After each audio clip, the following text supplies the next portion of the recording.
Assalamualaikum warahmatullahi wabarakatuh, sobatku yang insya Allah dirahmati Allah Azza wa Jalla. Tentulah kalian pernah mendengar kata azab kubur.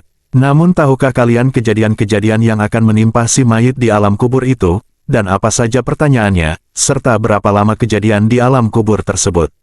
Sebelum lanjut jangan lupa like, komen, subscribe serta bagikan video tersebut, agar bisa mendapatkan informasi tentang Islam berdasarkan sumber yang bisa dipercaya. Azab kubur adalah sesuatu yang telah diberitakan kebenarannya oleh Al-Quran, As-Sunnah, dan ijma para ulama. Alam kubur disebut juga barzakh, karena alam ini memisahkan antara dunia dan akhirat. Setiap orang akan berada di tiga alam yang berbeda, alam dunia, daarat dunya, alam kubur, darul barzakh, dan alam akhirat, darul qarar. Dunia adalah alam untuk memperbanyak amal, dan tidak ada hisab di dalamnya. Alam kubur adalah tempat untuk menunggu, yang kemudian berpindah menuju alam akhirat ketika kita semua dibangkitkan dari kubur kita. Meskipun alam untuk menunggu, di alam kubur seseorang akan berada pada keadaan yang menggambarkan kondisinya di akhirat kelak, apakah dia masuk surga ataukah masuk neraka. Apakah dia akan diazab di kuburnya, ataukah dia akan mendapatkan nikmat. Oleh karena itu, alam kubur adalah taman di antara taman-taman surga, ataukah jurang dari jurang-jurang neraka. Ketika seseorang pertama kali diletakkan di kuburnya dan selesailah proses pemakamannya, dia didatangi dua malaikat. Ruhnya akan dikembalikan ke jasadnya, kemudian didudukkan untuk ditanya, siapakah Rabbmu? Apa agamamu? Dan siapakah nabimu? Orang-orang mukmin akan menjawab, Rabbku adalah Allah, Islam adalah agamaku dan Muhammad adalah nabiku. Allah Ta'ala akan meneguhkannya dengan jawaban tersebut, sebagaimana firman Allah Ta'ala. Allah meneguhkan iman orang-orang yang beriman dengan ucapan yang teguh itu dalam kehidupan di dunia dan di akhirat. Dan Allah menyesatkan orang-orang yang zalim dan memperbuat apa yang Dia kehendaki. Al-Quran Surah Ibrahim ayat 27. Ketika dia menjawab dengan jawaban tersebut, maka terdengarlah seruan dari atas langit. Hamba-Ku benar, hamparkanlah surga untuknya, dan bukakanlah untuknya pintu-pintu surga.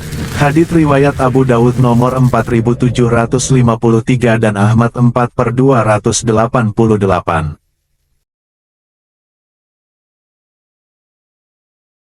Kemudian diluaskanlah kuburnya sejauh mata memandang dan datanglah semerbak wangi surga dan dia menunggu tempatnya di surga. Dia pun berkata, wahai Robku, segerakanlah hari kiamat, sehingga aku bisa kembali ke keluarga dan hartaku di surga. Adapun orang-orang munafik, ketika mendapatkan pertanyaan tersebut, mereka tidak mampu menjawabnya. Mereka berkata, aku tidak tahu. Aku mendengar orang-orang mengucapkan sesuatu, lalu aku pun ikut-ikutan mengucapkannya. Mereka inilah orang-orang munafik yang menampilkan amal solih, namun hatinya kufur dan ingkar. Sehingga mereka pun dihalangi dari menjawab pertanyaan kubur dengan benar. Mereka tidak mampu menjawabnya, meskipun ketika di dunia mereka bisa mengucapkannya. Karena ketika mereka di dunia, mereka mengucapkan syahadat dalam kondisi munafik. Setelah mereka menjawab dengan perkataan tersebut, maka terdengarlah seruan dari langit. Hamba-Ku berdusta, hamparkanlah neraka untuknya, dan bukakanlah untuknya pintu-pintu neraka. Hadits riwayat Abu Dawud nomor 4753 dan Ahmad 4/288. Kuburnya pun disempitkan, sehingga terjepitlah tulang-tulang persendiannya. Sebagaimana firman Allah Ta'ala, yang artinya, dan Allah menyesatkan orang-orang yang zalim dan memperbuat apa yang Dia kehendaki. Al-Quran Surah Ibrahim ayat 27. Dia pun diazab di kuburnya, dan berada di jurang di antara jurang-jurang neraka. Sedemikian ngerinya azab kubur, sehingga Rasulullah Shallallahu Alaihi Wasallam senantiasa memohon perlindungan dari azab kubur dan memerintahkan kita untuk selalu memohon perlindungan dari azab kubur. Rasulullah Shallallahu Alaihi Wasallam bersabda, yang artinya, aku memohon perlindungan kepada Allah dari azab neraka jahanam. Aku memohon perlindungan kepada Allah dari azab kubur.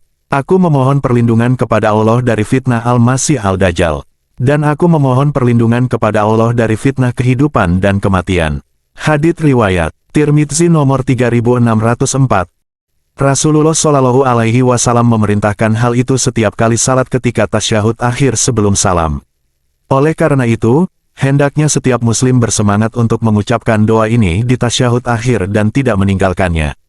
Ketika beliau Shallallahu Alaihi Wasallam melewati dua buah makam, beliau berkata, "Sesungguhnya dua orang penghuni makam ini sedang diazab. Dan keduanya tidaklah diazab karena sesuatu perkara yang besar, menurut pandangan mereka. Adapun orang pertama, diazab karena suka mengadu domba, sedangkan yang lain diazab karena tidak bersuci dari air kencingnya." Hadits riwayat Bukhari nomor 218 dan nomor 292. Azab kubur memiliki banyak sebab, yaitu berbagai macam muslim maksiat dan keburukan. Antara lain, perbuatan gibah, menggunjing, namimah, adu domba, dan tidak bersuci dari najis. Azab kubur bisa jadi berlangsung terus-menerus sampai dibangkitkan pada hari kiamat. Namun bisa juga bersifat sementara. Sebagian orang beriman bisa jadi diazab di kuburnya, kemudian azab tersebut dihentikan, baik karena sebab doa dan permohonan ampunan dari orang-orang soleh untuk mereka atau memang karena tempo azab kuburnya sudah berakhir. Karena seorang yang beriman, meskipun dia diazab di kuburnya, azab tersebut tidaklah bersifat permanen. Karena dia diazab sesuai dengan kadar dosanya, kemudian dihentikan. Adapun orang-orang kafir dan munafik, mereka terus-menerus diazab sampai hari kiamat. Itulah beberapa informasi tentang kejadian-kejadian yang akan kita semua dapati nanti. Untuk itu segeralah bertaubat, jangan tunggu nanti keburu mati. Semoga Allah Azza wa Jalla memberikan kita taufik dan hidayahnya. Amin, amin ya robbal alamin.